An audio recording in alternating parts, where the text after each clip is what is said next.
And then you can be like, you can listen to yourself play as well.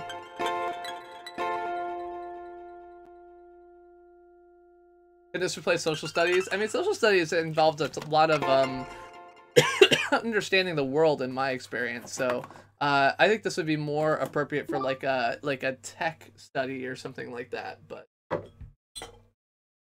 think this is the end of the beer. Yep.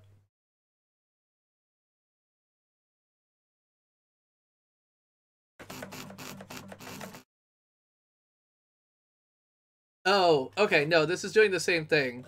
This is doing the vibrating bits.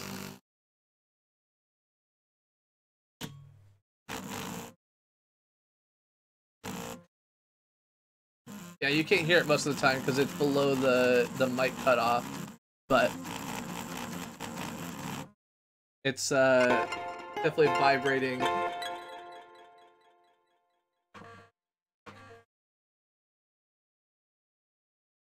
And you can see it in the wave pattern it's using. Well, so it does when I'm talking, right? But if I stop talking and I push a note, oh, you can hear that one. Like now, when I talk, you can hear it, and when I don't, can't really. Oh, it faded out. Okay, so it's loud at the beginning, and then it fades out.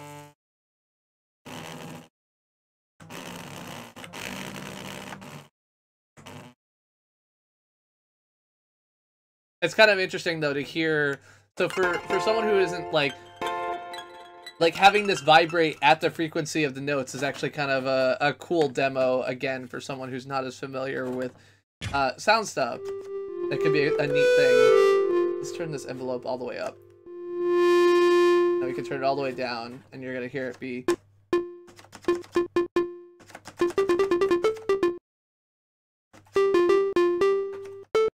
And this envelope aspect is actually something you can control with Famicom instruments as well. It's another aspect of the instrument type that you create in Famicom, so. This is cool. I definitely, like, I don't know if the piano alone would be worth the $70, but it's definitely, the idea that this is just cardboard is ridiculous. Like, this is way more interesting and has way more components than, like, Mario Piano. Building little pianos to do all the work. I think it's possible, but I'm not sure yet, so we'll have to find out. I do love the, like, just randomly stick any object through the slot and have it make sound for you thing.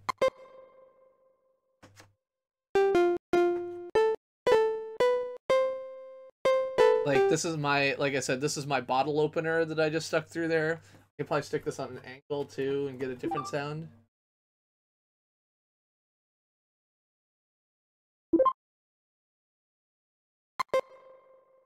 No, not quite. Ends up being very similar. Now, if we just stick this partway through.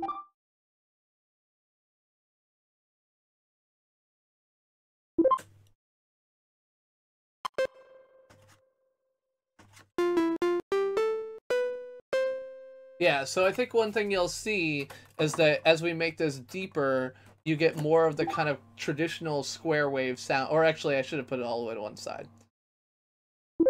We'll put it all the way to one side.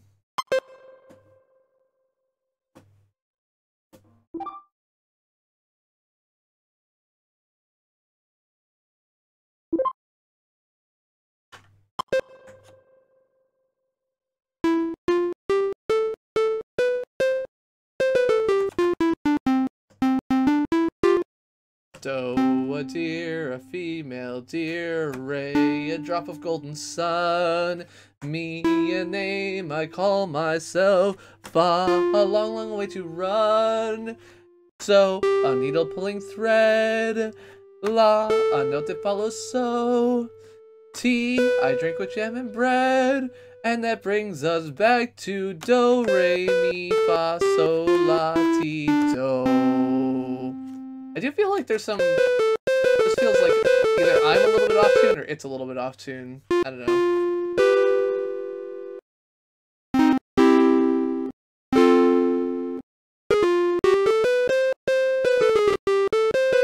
Hello, Matus. Welcome, welcome. We have successfully built our Nintendo Labo piano. And we have been exploring its capabilities. We can turn our envelope up and have the nice fade in.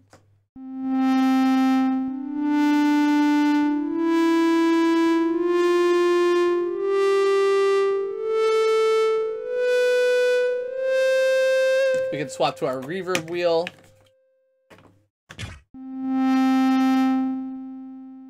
And hear the echo as we turn this up.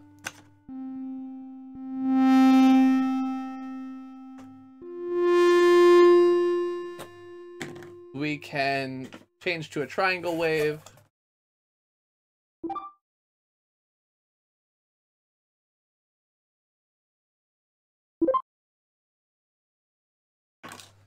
Dude, you're like a year and a half out of date, man. Oh, weird. Somehow I activated this drum card somehow. I don't know, whatever. Oh, so the rhythm card is a thing. That's what this is. Okay. So there's an actual card, I feel like, that's designed to produce rhythms. And so if you look at this has all of these different holes in it, and that's actually designed for this purpose. And so you can see the actual rhythm card bit here, for whatever reason, activated, even though it wasn't my intent. Turn the attack down, or envelope down.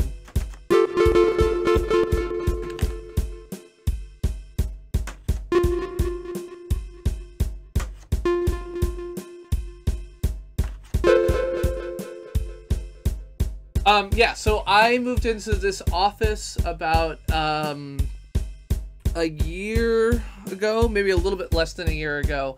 I moved off of the coffee table, so all of the CPG rants with the daybed behind me have been in here. And so yeah, that's definitely a thing that I did. It's because Alicia moved out to first live with her dad, then live with her boyfriend, and now has moved to California. And so that is what is going on. Just a sec. Okay, there we go. So this should give me a triangle wave.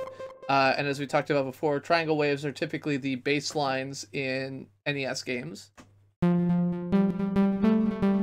turn the reverb down because there's not reverb.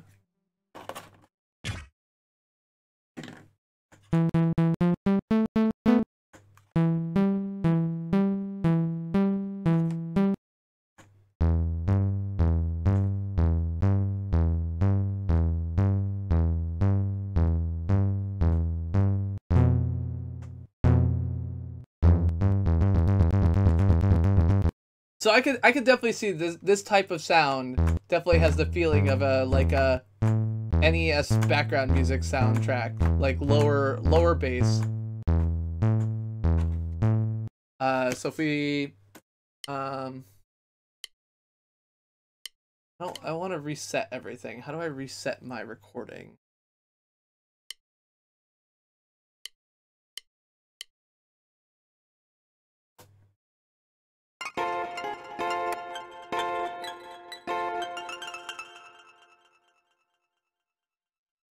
I don't know exactly how to reset my recording.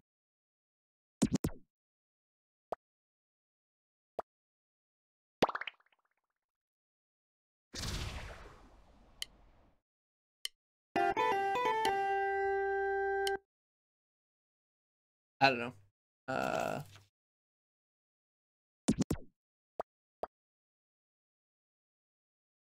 Yep. 100%. I mean, it's worth noting that it was from the NES perspective, the reason that the triangle wave was used was because that's what the chip supported, right? The Rico 2A03 chip had 2 square wave voices and 1 triangle wave voice. But yeah, the triangle wave is basically just 1 bit. Like they're super simple instruments, which allows them to be easier and like they can implement one in parallel to the 2 square waves. So if we go to the square wave, before we were looking at the triangle wave, this is what a square wave would sound like.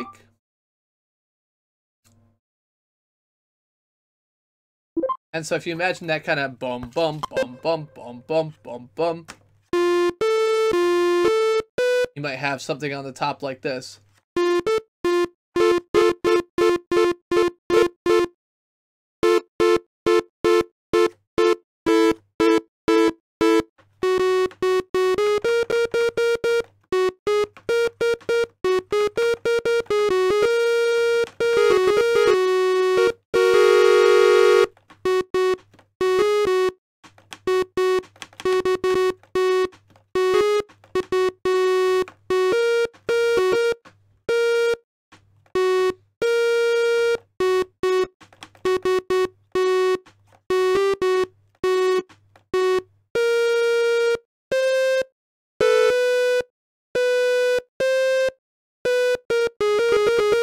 Anyway, yeah, so I should stop just playing around with this. This is so cool.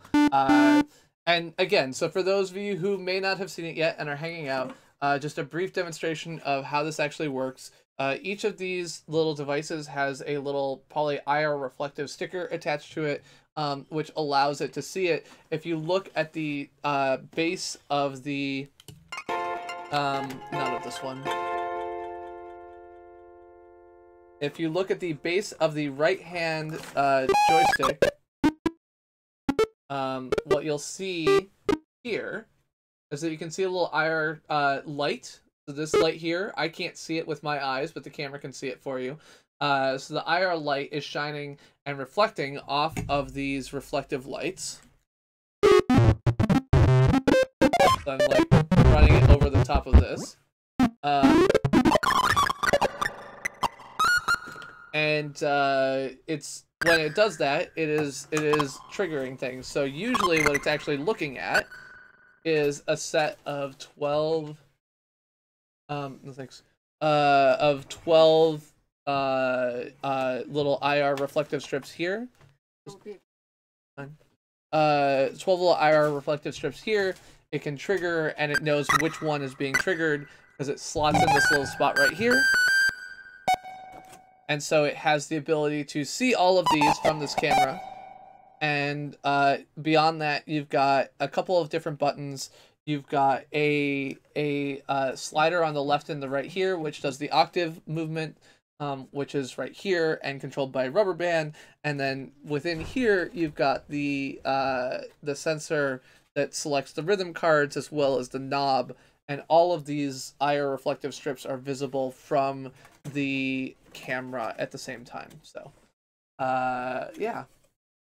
I probably will not be recreating the Castlevania soundtrack tonight. I think what we have found in attempting to look at my overall ability to read sheet music is I fucking can't.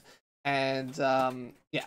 So, the recording is good because it allows you to combine things in multiple octaves. As you can see, there are 5 octaves displayed on the screen. So if we go up, we can get high notes.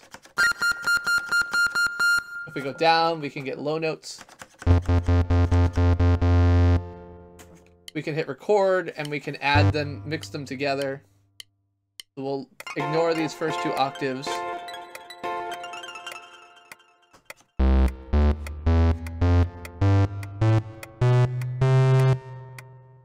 And then we can go up. We can hit record.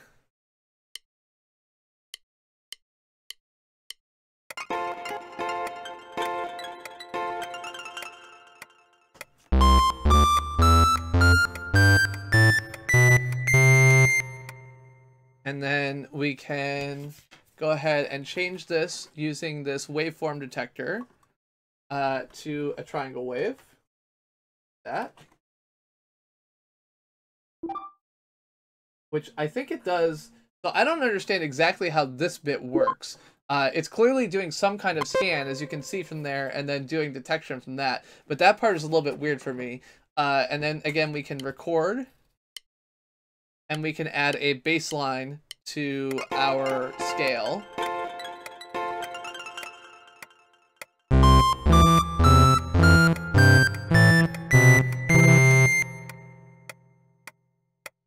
And now we can play it back. So ignore this part.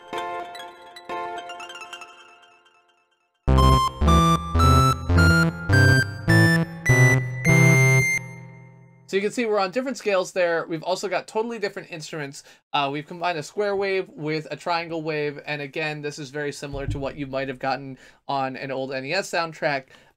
There's really, you know, anything that you can imagine you can do. It does seem like there's probably some other more advanced things with rhythm cards and so on and so forth to add drum beats. We can play multiple things at once. In fact, I'm pretty sure, unlike early synthesizers, you can literally play every note on the keyboard at once. You can actually lose them all. Try, but not quite. Oops, one of my keys fell off. My keys fell off.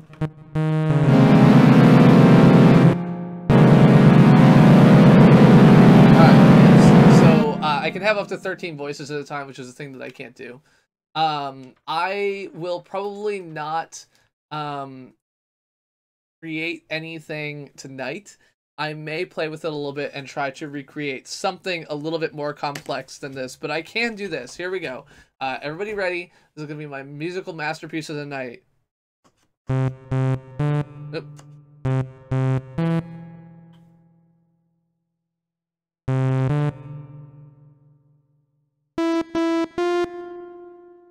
I did Twinkle Twinkle Little Star earlier, and now I can't do it. Twinkle, twinkle, little star.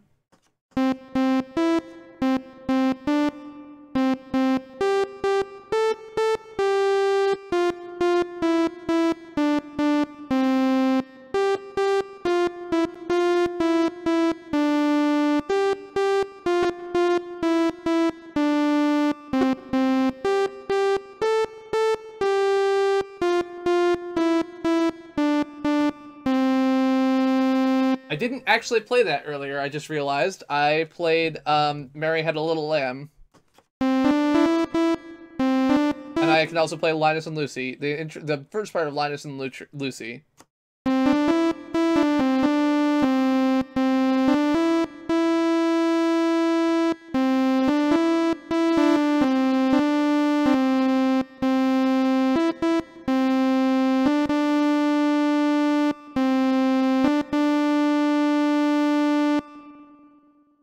And then Mary had a little...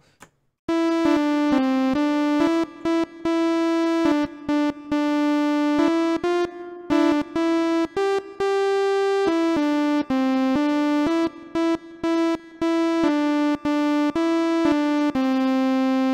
there you go. You got Twinkle Twinkle Little Star, you got Mary Had a Little Lamb, and you have Linus and Lucy. Those are my musical accomplishments of the night, and I just realized that you have been looking at a browser for a while.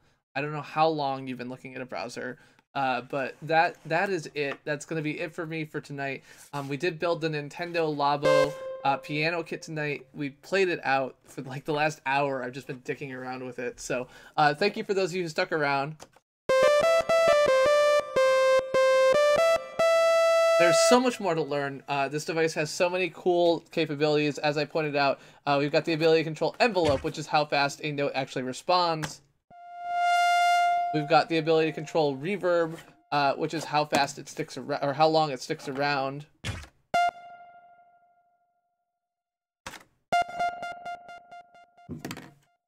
And of course the volume. And tonight, we're going to be turning the volume down as we head into. So thank you all for being here, thank you all for watching, and thank you all for being great friends of the stream. And yeah, so I will try and put together something a little bit more for you.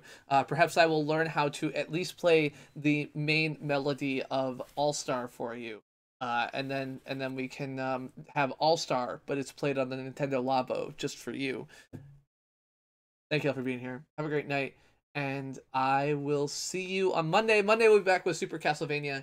No, Super Metroid. Not Super Castlevania. They're both Metroidvanias, but not quite.